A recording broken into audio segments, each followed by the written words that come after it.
I'd like to invite Lori Arnold Ellis up to the podium to lead us in the five-way test, pledge, and prayer. After that, Molly McNulty is going to do guest introductions today, and then Misty Tharp will introduce our newest Club 99 members. Lori?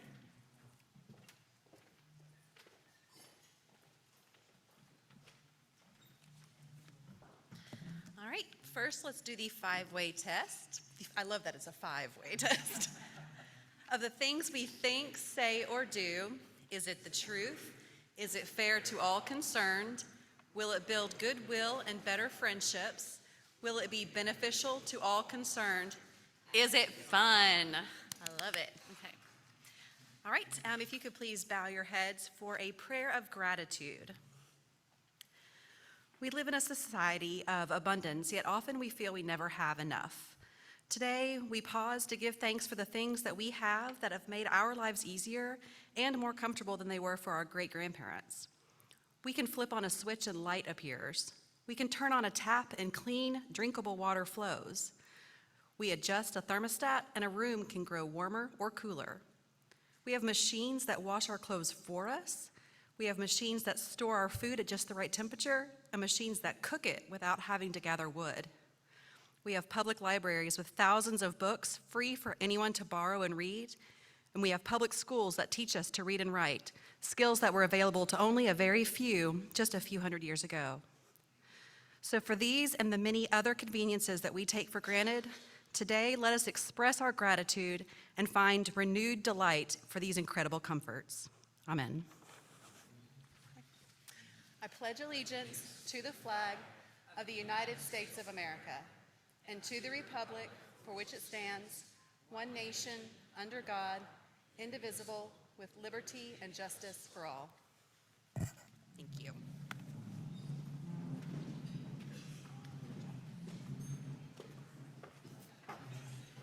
Good afternoon. We have a number of guests today, so if you'll stand and remain standing as I read your names, and we'll hold our applause until the end.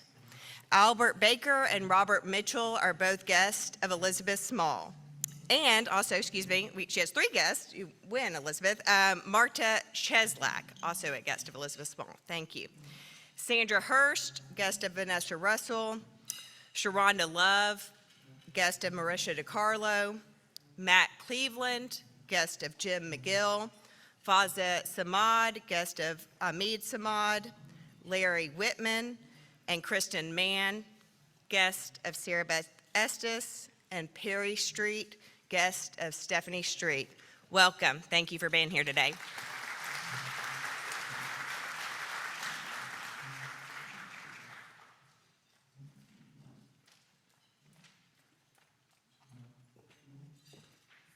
Good afternoon, everyone. We actually have two new members today. So first we have Dr. Mary Lackey. If you want to go ahead and come on up, and also Ahmed Samad, if you want to go ahead and come on up. And Mary is sponsored by President Gadati. You've been really busy recruiting people this term already. It's amazing. So Dr. Mary Lackey, pleased to welcome Dr. Lackey to Club 99. She is sponsored by Natalie Gadati, of course. Mary received a BA in journalism from Arkansas Tech University, an MS in Student Personnel Services from Northwestern State University of Louisiana, and a doctorate of higher education from UA Fayetteville. With 30 years of experience in higher education, Mary has led teams in the U.S. and abroad, including Poland, Armenia, Dubai, and Pakistan. She returned to Arkansas in 2013 to serve as Assistant Vice Chancellor, then Vice Chancellor of Advancement of UA Fort Smith. Now Vice President for Advancement at University of Central Arkansas, she is leading the $100 million UCA Now Capital campaign, which she's ahead of goal in dollars raised for time-lapsed and has exceeded annual fundraising goals for the sixth consecutive year. Mary is a graduate of Leadership Arkansas Class 12. She is married to Bill Lackey, and they have 4 children, 2 grandchildren, and 1 on the way. Congratulations. For fun, Mary enjoys travel and hiking, plus reading and or listening to audiobooks. Please join me in welcoming Dr. Lackey to Club 99.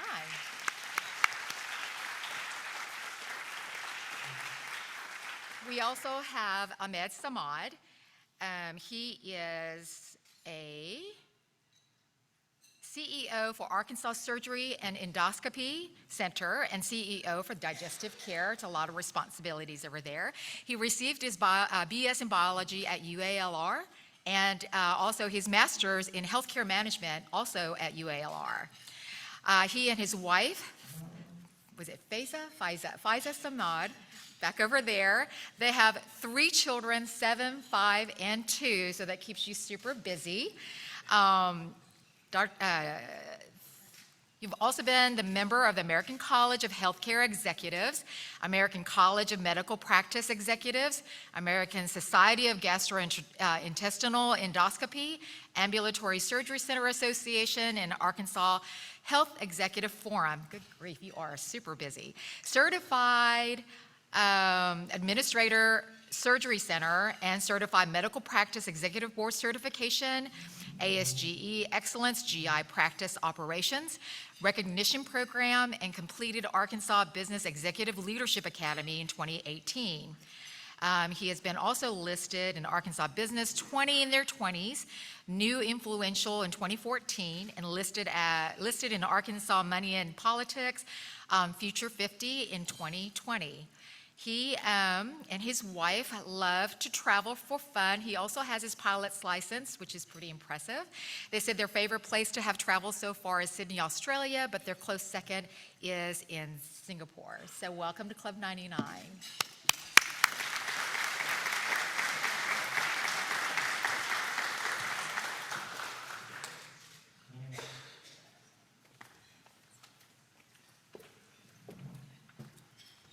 Well, welcome you guys to Club 99. We are so glad you're here. Thank you to Lori, Molly, and Mitzi for kicking us off today. So before we get our program started, I'd like to make just a few quick announcements.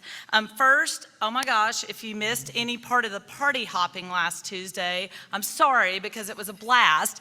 But thanks to Rocktown for hosting a tasting where we got to taste the different sake and bourbon and vodka that was presented in last week's panel. It was amazing. And then we all a lot of people made their way over to T. Martin Davis's beautiful Airbnb in the Capitol View neighborhood where we celebrated our Ottenheimer scholars who are here with us today. So have you guys been having fun? Okay, good. Good. Well, it was a great reception. Thank you to T. Martin, Cindy, T. Martin's wife, Bev, and all of the Ottenheimer committee for hosting that. It was a great night. A couple of reminders.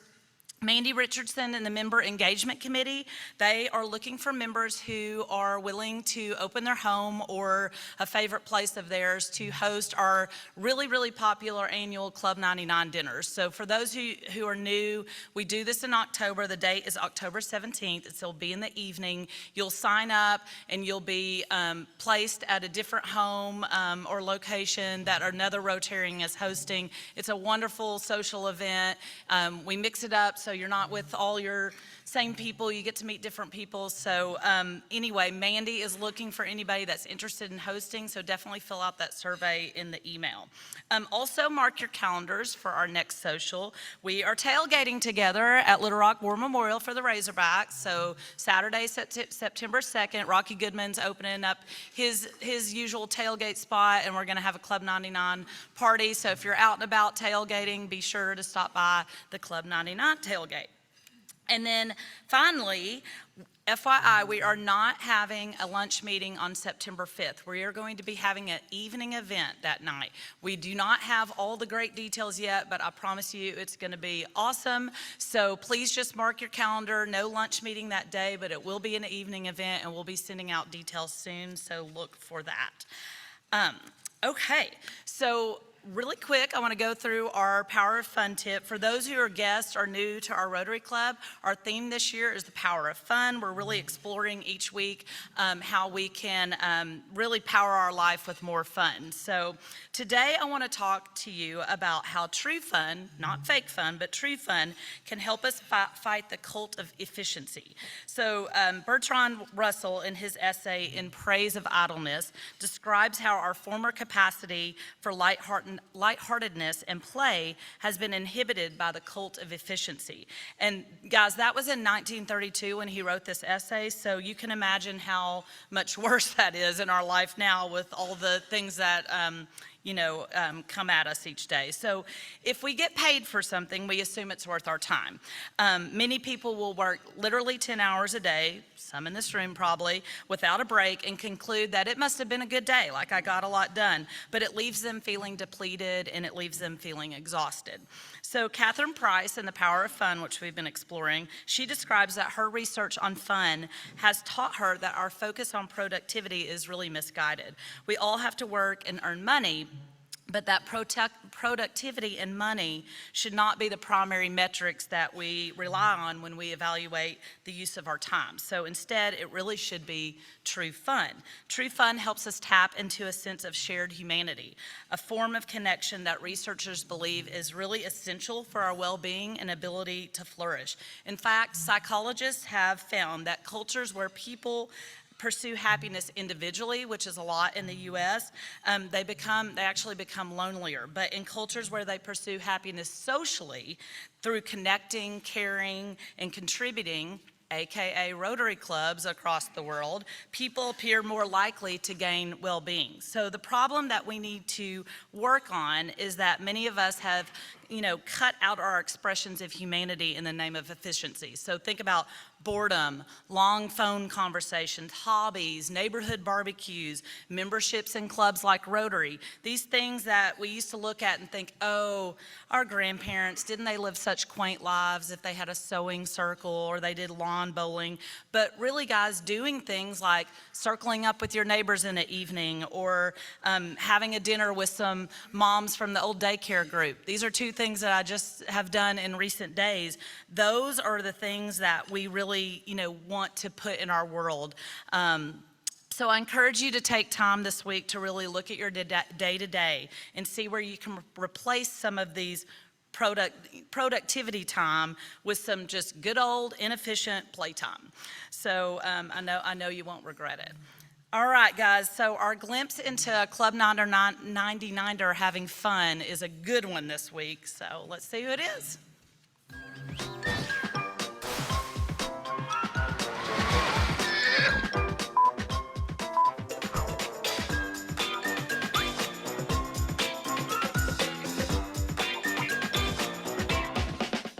My name is Annabeth Gorman, and I am the CEO of the Women's Foundation of Arkansas.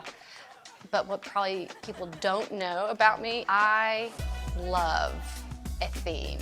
As a child, I loved being a Girl Scout, and that probably kick-started my love and finding joy in themes of things. Now that I have a child, my poor sweet child is a living extension and embodiment of my love of themes. My daughter is technically kind of a COVID baby, so her birthday was the following year, May of 2020. So we were deep in the pandemic, and everyone was really looking for joy. And I had planned a whole suffrage theme around her first birthday party.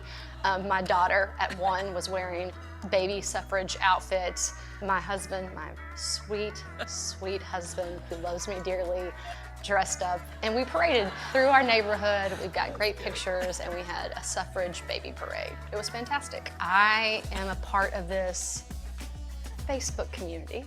It's called Beautiful Table Settings, and it's a way for me to channel my love of themes. Over the years, I've gotten deep into this, and so my table is set for a different holiday: Valentine's, Memorial Day, Veterans Day. I actually did like a whole Halloween tablescape. I learned very quickly that this Facebook group, they don't really appreciate Halloween like I appreciate Halloween, because it was a gothic themed tablescape. That didn't go over well on this Facebook group for some reason. Hashtag heart public school teachers, right? Like we love school teachers.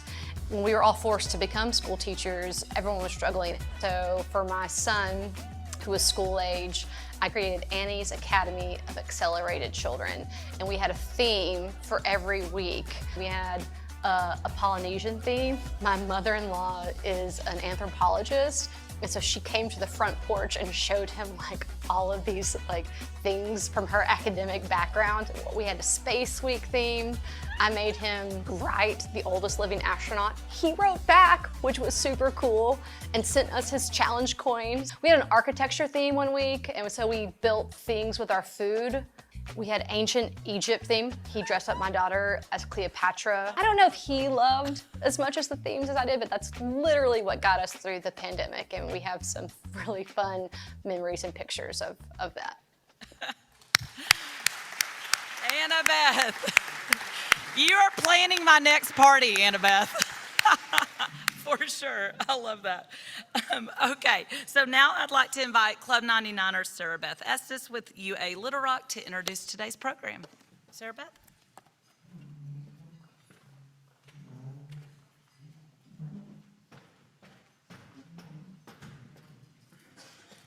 Hey everyone, you can hear me. Yeah. I don't know if you can see me, but I'm pretty short, but you can hear me. That was so fun. I happen to be friends with Annabeth on Facebook, so I've gotten to see a lot of that, but I'm so glad that this program happened on the same day. So that was fun. What we're doing today, to me, the conversation that we're about to have is also fun, and I've been looking forward to it since it was announced, so it's really my pleasure to be able to make introductions today. You know, since ChatGPT came kind of roaring into public view and use last fall, it appears all over my daily higher education industry communications, all over my social media channels, and of course in conversations every day at the university. And that might be familiar to you too in your own industries. In higher ed, we've been working assiduously to make sense of the generative AI arena and various tools. And in fact, many of our guests today from UA Little Rock, we brought a lot of people, are engaged in a research project assessing student use and ethical consideration of using large language models like ChatGPT. But of course, our students come to us from secondary education institutions like those that are represented on the panel today. If we want to use AI tools in our community toward healthy civic engagement and economic development, it's essential that our academic leaders in our community collaborate in this area. And that's why I'm so excited to hear from our panelists today to get this conversation started and to keep it going. So let's get to the panel. Our moderator today is Rajesh Chakani, the president of Bond AI in Little Rock and the 2023 chairman of the Little Rock Regional Chamber of Commerce. Rajesh moved to the United States from Mumbai, India in 2007 to establish Wellspun Tubular's first factory outside of India. During his tenure, he grew the facility to more than 800 acres with 1 million square feet and 1,000 employees. His passion for improving the financial well-being of hardworking individuals led him to pivot from that 28-year career to lead Bond AI, one of the top 100 fintech companies in the country, and also to launch Bond Network, the world's first network of banks, credit unions, employers, and fintech companies. So please welcome moderator Rajesh Chakani.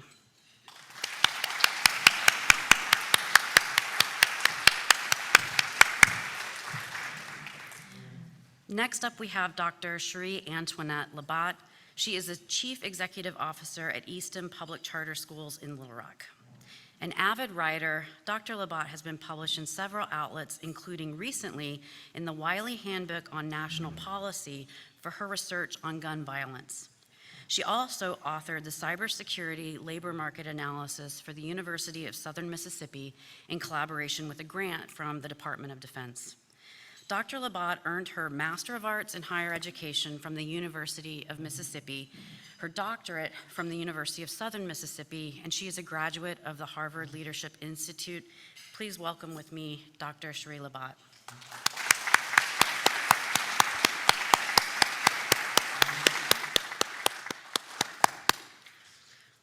Next up, we have educator Nancy Rousseau, who has been the principal at Little Rock Central High School for 21 years.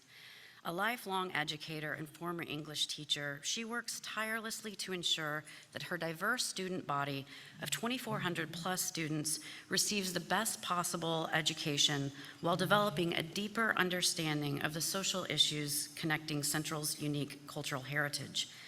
Central is the only functioning high school in America within the boundaries of a national park historic site as a result of its connection to the events of 1957 when the Little Rock Nine attempted to integrate the school. One of Nancy's proudest moments came in 2007 when she, along with community leader Virgil Miller, co-chaired the 50th Integration Anniversary Commission for the City of Little Rock. Please join me in welcoming Nancy Rousseau.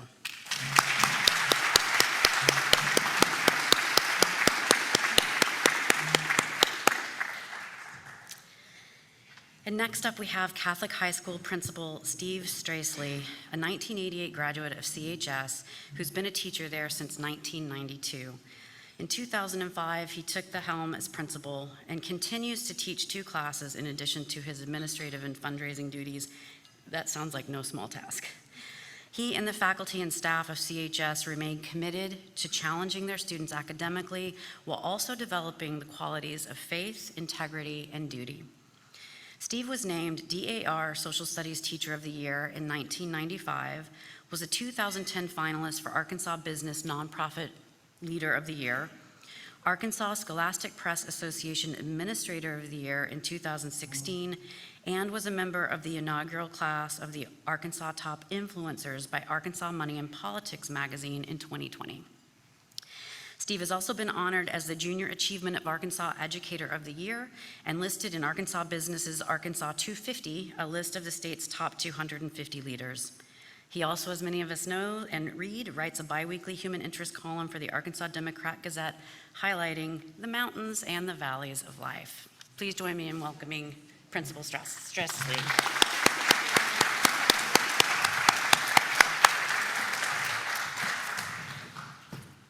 Thank you, Sarah. Thank you very much.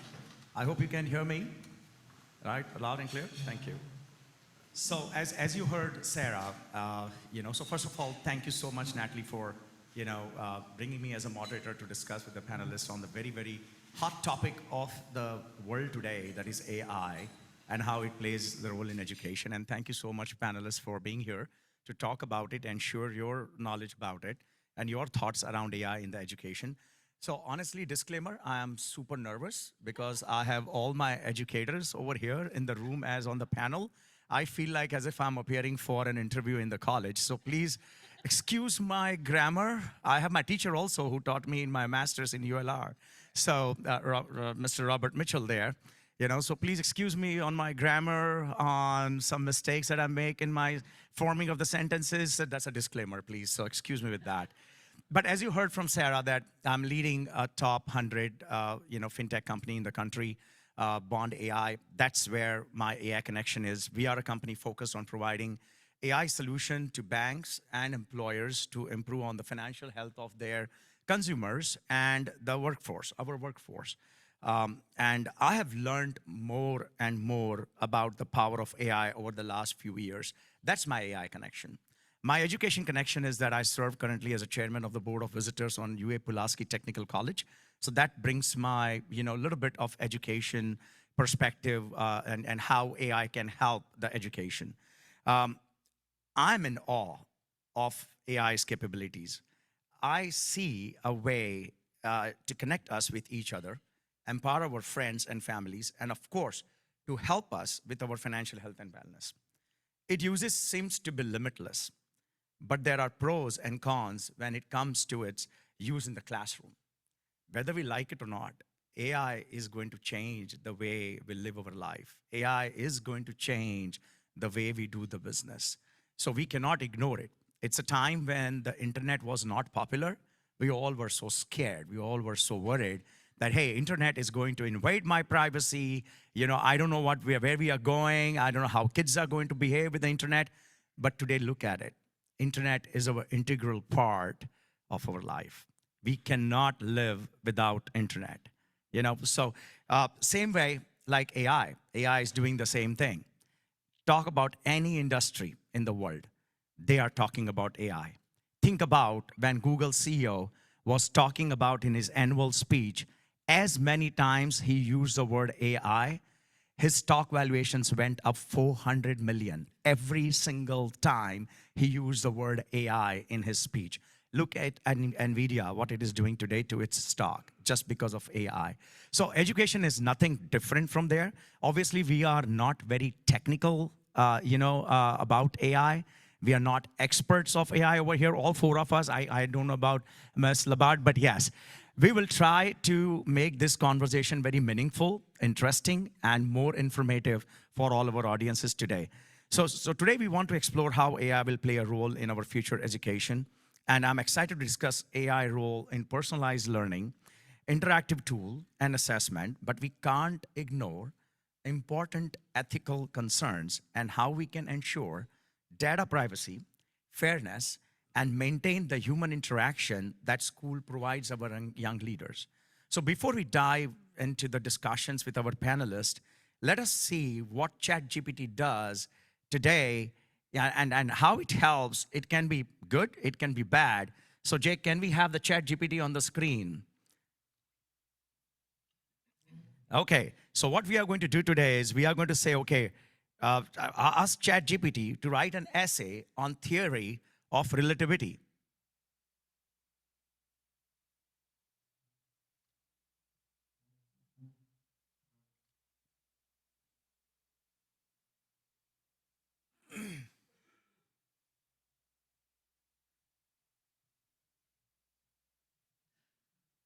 So guys, I printed this last night.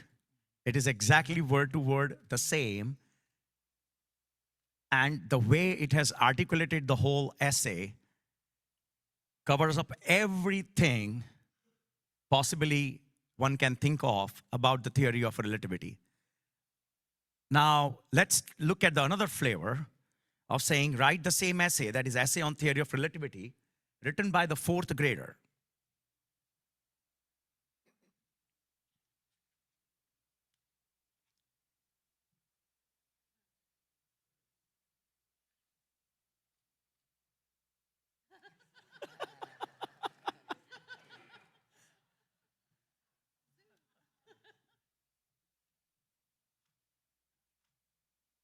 See how super easy it is for any age to use the Chat GPT and write the essays like that, and how intelligent it is. So with this, let us dive into that. This was just to give you the flavor of what Chat GPT is doing as of today and how it is going to impact the way we do the education and we do the learning. So let's hear from our panelists. So my first question will be a generic question to take your perspective on AI in the education. So where do you all think that in terms of addressing AI in the education? We can start with you, Steve. Well, I'm very optimistic about this generation of high school kids. I told my daughter that I was going to be on this panel today, and she's a junior at Little Rock Central. And I said, I'm going to be there with Miss Rousseau, with Dr. Labatt. We're going to talk about AI. And she said, hey, can I go? And I was like, well, no, you have school. But I'm very flattered that you wanted to come see your dad and your principal. And she said, no, I don't want to see y'all. I just want to hear old people discuss technology with other old people. Because that's going to be hilarious. So I'm not as optimistic as I was, but I will tell you that there is a certain trust that educators have to have with their students. So ChatGPT came out in November. In February, we held our first in-service on it. And it was, what do we do? You saw how quickly that essay was written. We thought, what do we do? And we thought, we go back to pen and paper for tests. We take technology out of the classrooms. We make sure that we're ripping all the cords out so that we can actually teach. And then we realize that that's really just a reflection of the culture that we're in. Our culture is when things get complex, we build walls. When complexities arise, we try to keep them out. But that's not how we should teach youth. We seem to build walls around schools, build walls around libraries, build walls around neighborhoods. We build walls around our own students. And that is not a logical thing to do because walls will fall. So, what we decided to do, instead of building a better wall, we're going to focus on building better young men, building better students, and using AI to do so. So we did exactly what I'm sure that they did as well. We formed a committee. We started poring over the information. How can we get AI into the classroom and teach it or use it as a responsible and ethical tool? How can we avoid the shortcuts? How can we keep them from being lazy and doing away with critical thinking? How can we, get it into their hands in a way that is going to expand their opportunities instead of limit what they're actually learning? And so we're learning. Nancy and I are liberal arts majors. I mean, talking about technology is painful to us. But we are learning, we are evolving as days and weeks go by. We've gotten good at spotting it right now. It's going to get better. We think that our kids can handle it, handle the responsibility of using AI, and we're going to imbue them with the tools to do so. Thank you so much, Steve. Dr. Labat, what do you think? Where is ESTAM in terms of addressing AI in education? So we are in the process of using it as a tool for teachers. We're using Magic School AI and Lesson Plan AI. Lesson Plan AI primarily develops lesson plans, differentiates instruction, and Magic School AI really evaluates the lesson plan based on state standards. And if you know, the state of Arkansas has new standards, so that was very important. We're also opening it up to students, allowing them to use it ethically. And we're building the plane and flying it at the same time as far as coming up with ethical procedures. Artificial intelligence is a skill set, and so as our students become college and career ready, they will be asked by industry, how have you used artificial intelligence? So it's important that we embrace it. There's a lot of fear. Educators tend to be traditionalists, and as we walked into it, we ensured that there was a comfort level in usage. But I can say that as teachers started to get into the programming, they got excited about the time saved, the engagement, the level of virtual reality that can make the enhance artificial intelligence, how it could be used to analyze and research. Our kids have become Wikipedia kids and Google kids, and now they're going to get data and information from instantly in a narrative form or in a data form that they can analyze very quickly, and that can enhance the learning environment, and it will enhance the learning environment. So we have absolutely no fear, and if eSTEM is not doing it, who is in the state? So we want to continue to be the premier choice for STEM education, and as we evolve, humanity and technology, it's happening more quickly, and so I think we're just at the beginning of the technology of AI, and so we have to continue to embrace it. So as programs come on board, we will continue to embrace those technologies and provide our students with those opportunities. Thank you so much, Dr. Labat. How about you, Ms. Rizal? Well, we found out about AI at Central when a student had a paper due, and he put in the prompt, please make this sound like an 11th grade high school student. The problem became when the paper was turned in, which he never bothered to read, the prompt was right in the middle of the paper. True story. And then last year we found out after the fact that our 12th grade level students used AI for their final exam essay. Not funny. So at Central, we are very focused on AI. It's fairly recent. We aren't all the way back the way you are. But what we are doing is every teacher in the school has been in service. We had English teachers who spent 2 days before school started working on AI, learning about it. Our whole school professional development, every teacher was involved, which is really important. And we had to, you talk about bias. You talk about the fact that students have to be honest. We had a program at Central that your students dealt with called turnitin.com.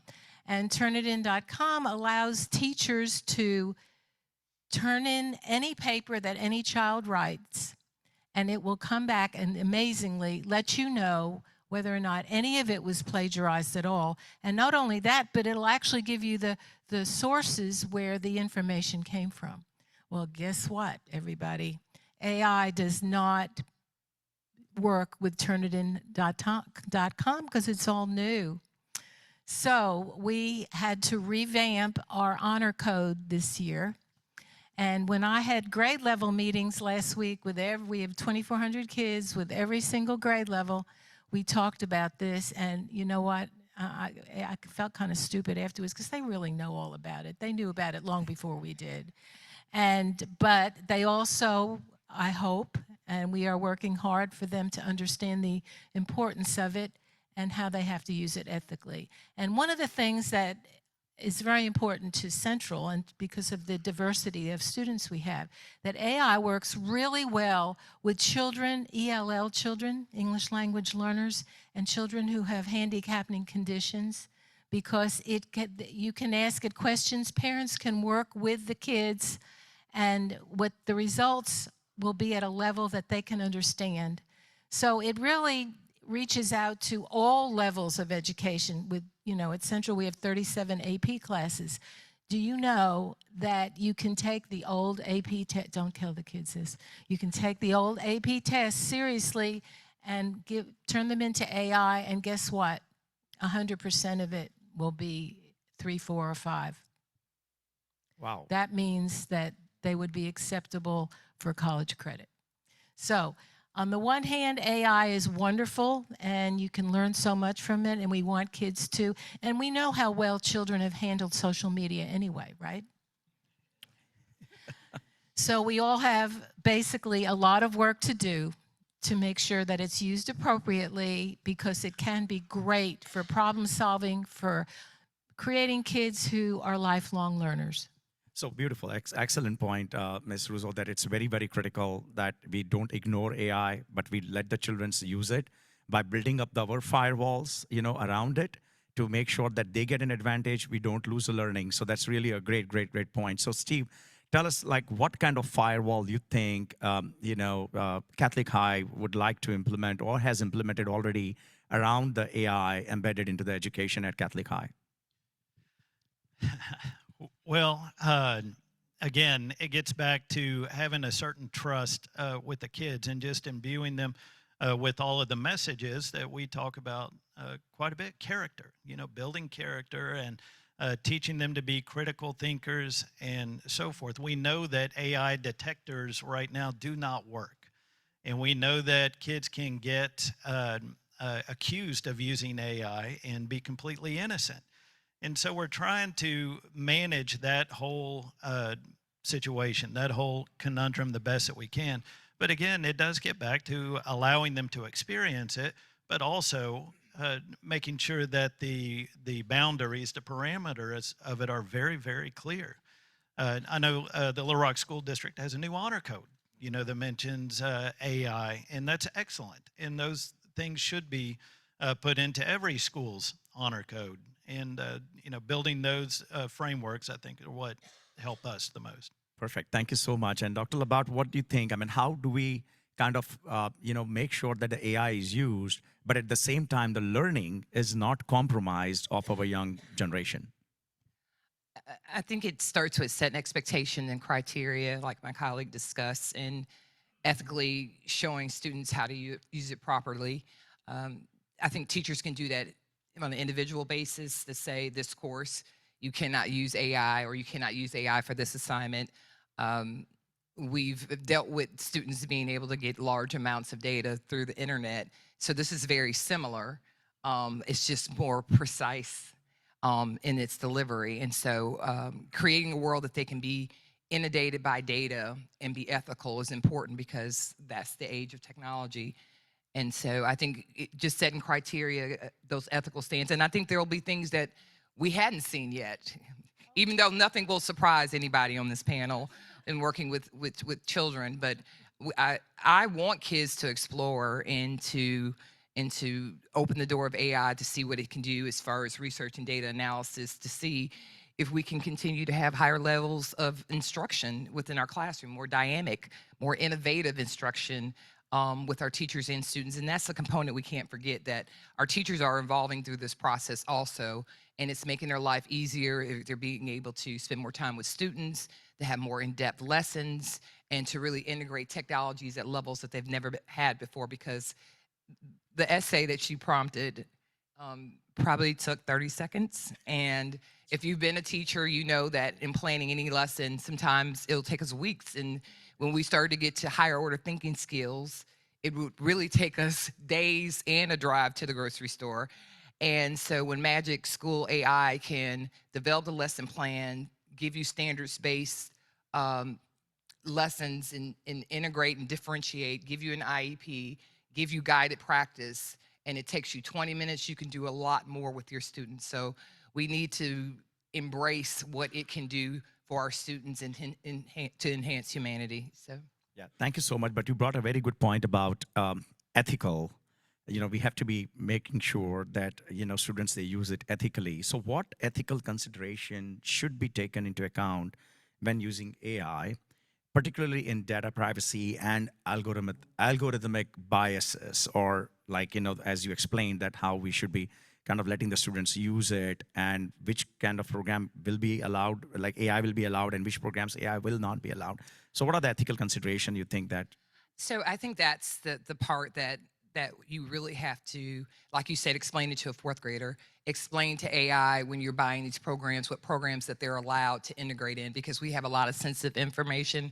We're held to a high level of accountability in dealing with our student data. So as AI can create personalized learning pathways and very high intellectual tutoring, they need to be able to take all the data, to correlate it, to look at anomalies, and really give a student their personalized plan. But you can program AI, and that's why I say it's a skill set to be able to say, don't look at this data, don't look at behavior data. If I'm analyzing this, you have access.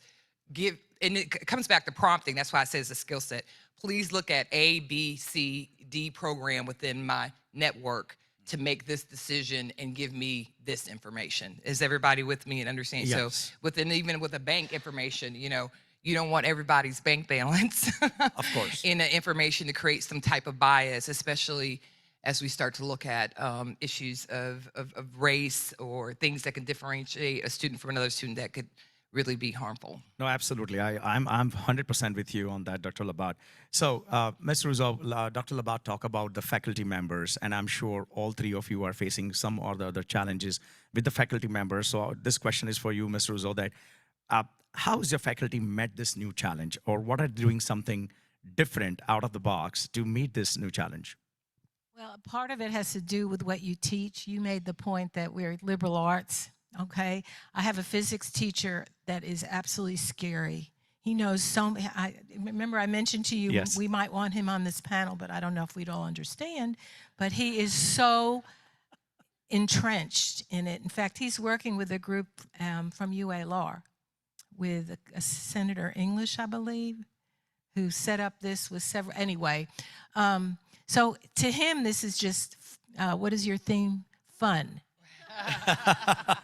Okay, to me, it's not fun. It's scary, and but the teachers everybody is connected to this. I mean, I don't have a teacher that in the school, I don't think, who is not connected to it. It's just the different levels. And then they came out with the part. Have you heard about the hallucinations?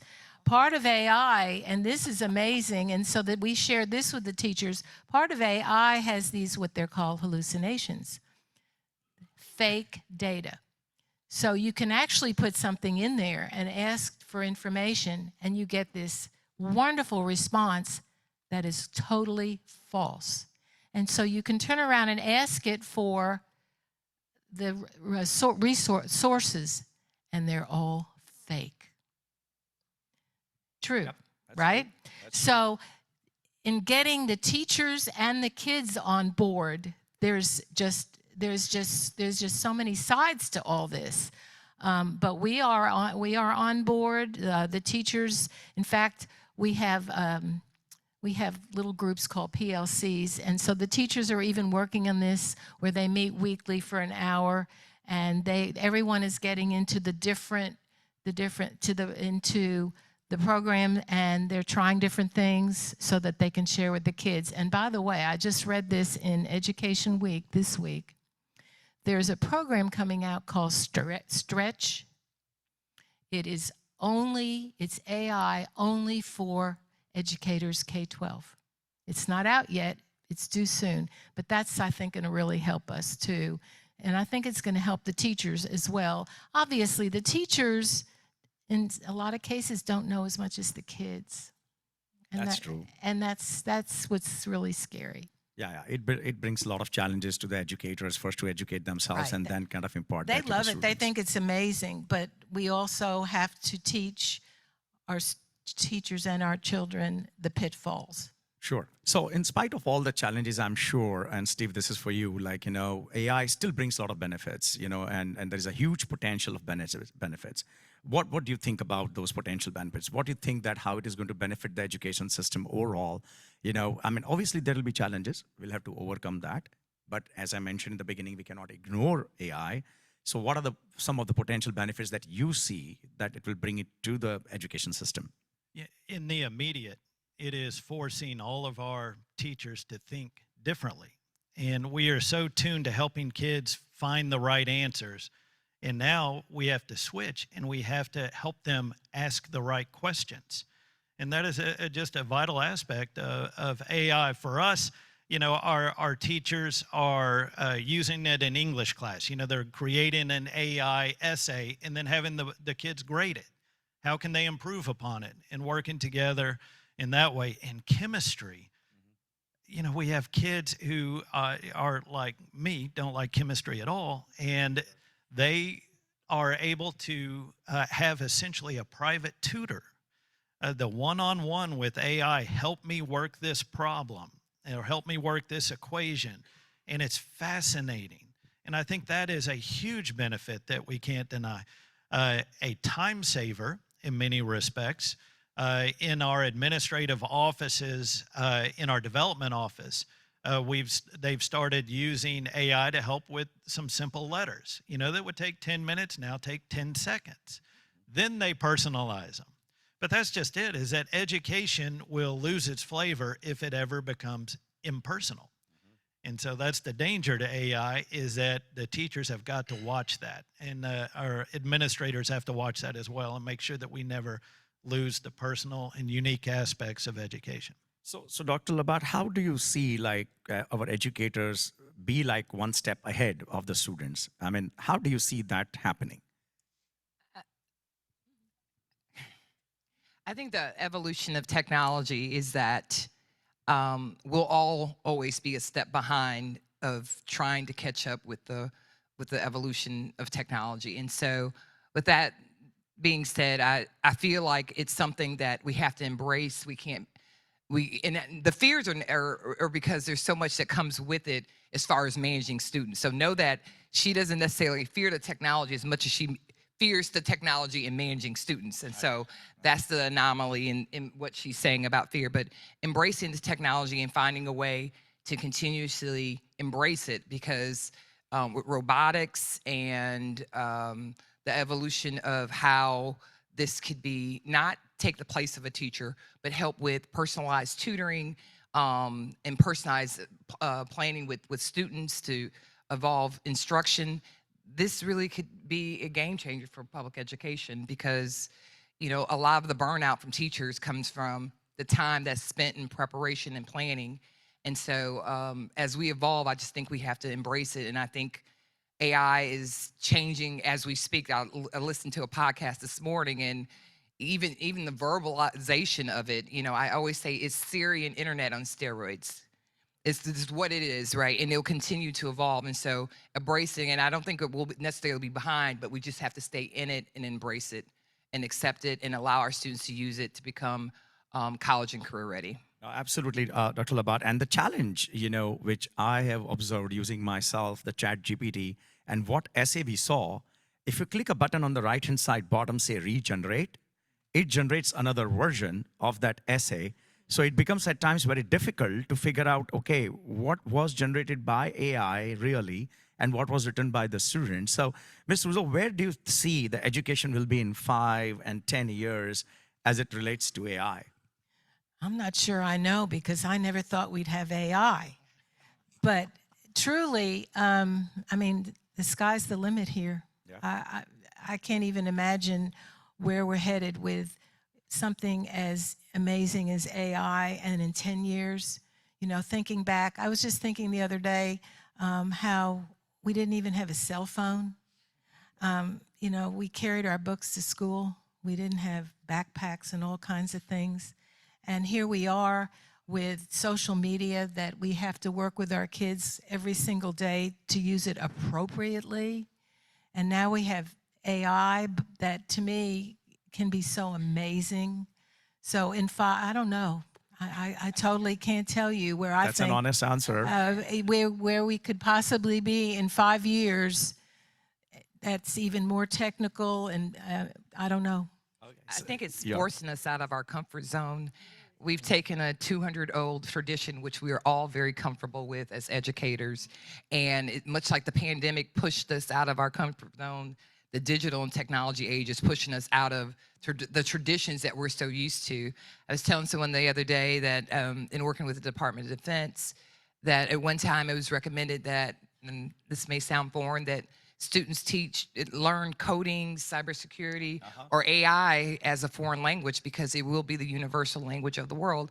That may be obscene, it may be an outlier to most of you, but what language will everybody universally know? And with the technology of AI, how much is that skill set is going to be important to go into the workforce to work for you? Absolutely, Dr. Labat. Thank you so much for that comments. And Steve, this is a last comment from you on this. Like, where do you see 5 or 10 years from here? Well, I completely agree with their points. You think about it, we started our careers without the internet in the classroom. And I can remember in 1995 giving a huge research paper, and some kid, and you know who he is, raised his hand and said, "Can we use the internet for this?" And I was like, "You're not going to find anything on the internet." I mean, it was brand new. And obviously education adapted to that. Teachers adapted to that. As Nancy said, adapted to social media. I mean, we adapt. That's what good educators do. And I have every confidence that in the schools in Little Rock that will continue. And so we will, as I said, learn to, instead of focus on the right answers, focus on the right questions. We will learn how to inspire the kids in order to use it in an ethical and moral manner. And we'll learn from them, just like we do right now. So I see it growing. I see it getting better. I think that we will get more tuned to it. You remember all the terrible things that were said if we let the internet in the classroom. And here we are. We can't live without it. We are no longer the sole proprietors of information in the classroom. We now are the guides. You are absolutely right, Steve. And thank you so much, guys. I have a laundry list of questions because this topic is so interesting and dynamic that I can go on and on.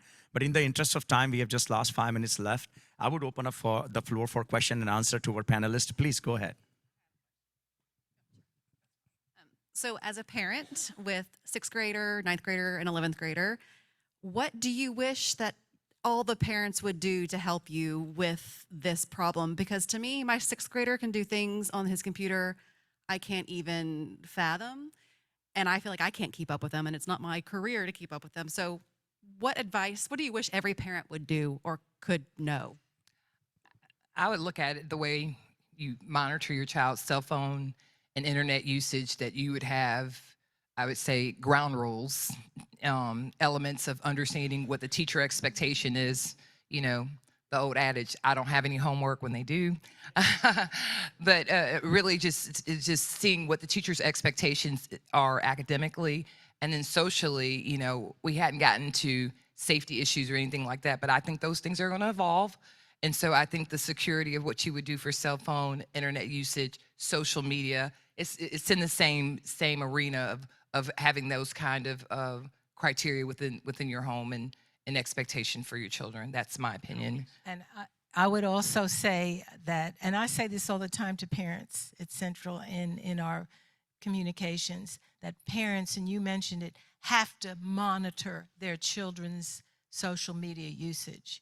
And when they do, children tend to use it appropriately. And the other thing is we're looking at having some parent meetings and sessions where we're actually going to teach and tell, because parents don't know, and a lot of them don't know. Now, you're kind of the king over there because of your business, but I think it's important, and we're going to do that at Central, is have some parent nights and teach the parents about it, because I think they need to know. And I think that when your child comes home and says, guess what they're doing at school? This is so dumb.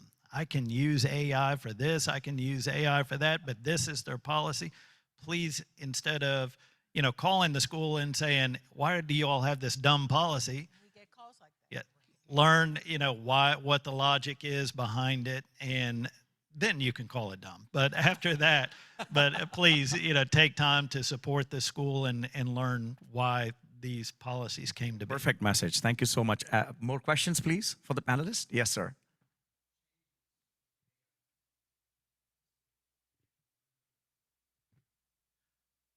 We want an AI detector that works. Right. A Turnitin.com I mean, that's it. that works. Yep. And unfortunately, that is still not in existence, right?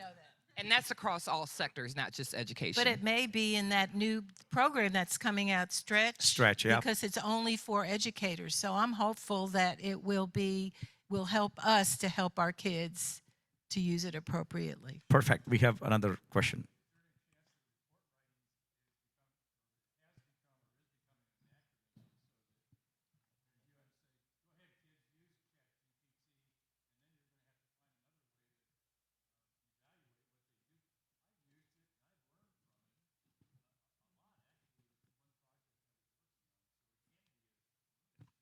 Yeah, I don't think that we change our expectations. I think that we change our tactics. How we are able to teach writing, how we are able to, guide the framework of grammar and whatever else, and the personal touch that comes through in writing. Delivery, absolutely. Thank you so much. I'm so sorry we are running out of the time at this point in time, but you can meet the panelists off the stage. And thank you so much, Steve, Nancy, and Sherry. A big round of applause for them.